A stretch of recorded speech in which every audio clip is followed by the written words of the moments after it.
جے news 10 میں آپ کا خیر مقدم ہے۔ خبریں تفصیلات کے ساتھ۔ دہلی سمیت ملک بھر میں کورونائی احتیاط کے ساتھ عید قربان منائی جا رہی ہے۔ محدود پیمانوں پر نماز عید میں ملت اسلامیہ ہند نے ملک و قوم کی مجموعی ترقی، خوشحالی اور فرقہ وارانہ ہم آہنگی کی دعائیں مانگی۔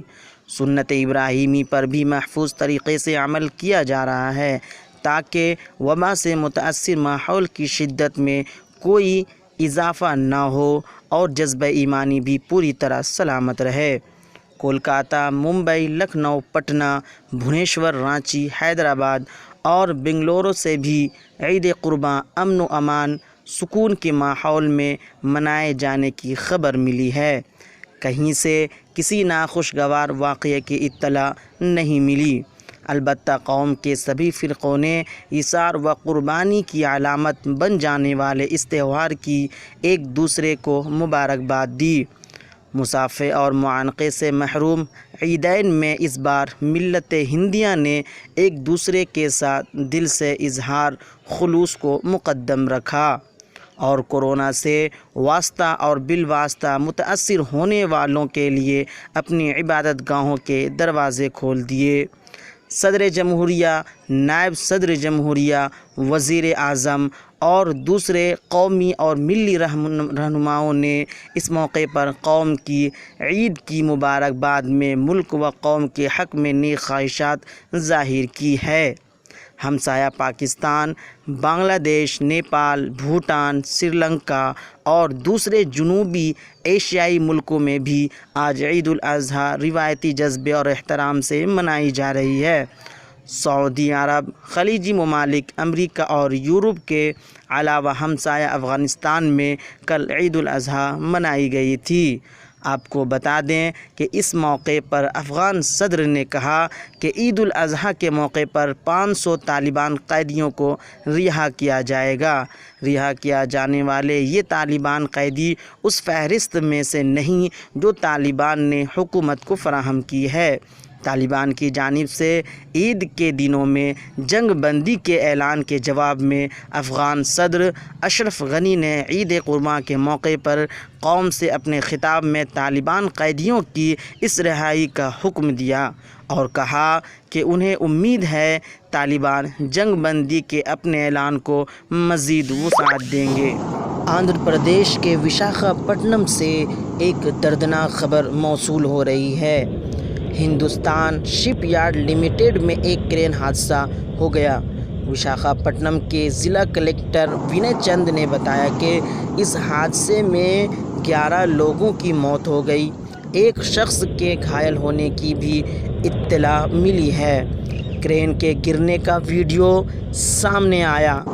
ونے چند نے کہا کہ ایک نئی کرین چالو کی جا رہی تھی اور اسے استعمال میں لانے کے لیے ٹرائل رن کیا جا رہا تھا۔ فی الحال ہم نے ہندوستان شپ یارڈ اور انتظامیہ کے اعلیٰ عہدیدار کمیٹی کو جانچ کا حکم دے دیا ہے۔ کووڈ-19 پر شکنجہ کسنے اور اس کے علاج کے لیے ضلعی انتظامیہ رام گڑھ کی طرف سے ہر ممکن کوشش کی جا رہی ہے۔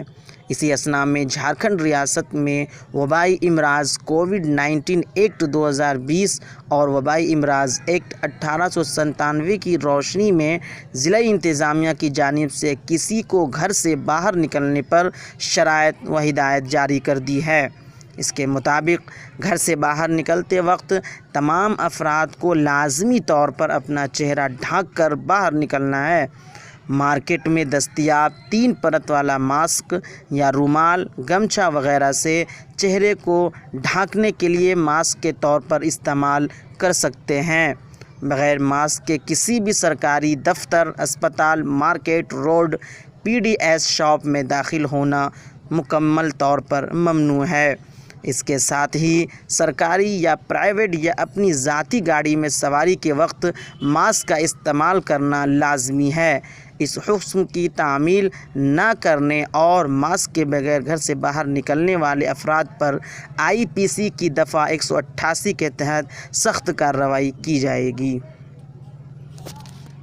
رانچی کے پانکی سے BJP کے ممبر اسمبلی ششی بھوشن مہتا ایک بار پھر تنازع کی وجہ سے سرخیوں میں ہیں۔ اس بار بی ڈی او پر حملہ کا الزام ہے۔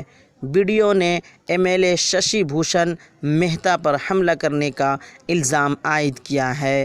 بی ڈی او نے پاکی پولیس اسٹیشن میں ایم ایل اے کے خلاف مقدمہ درج کیا ہے۔ پولیس اس معاملے کی تحقیقات کر رہی ہے۔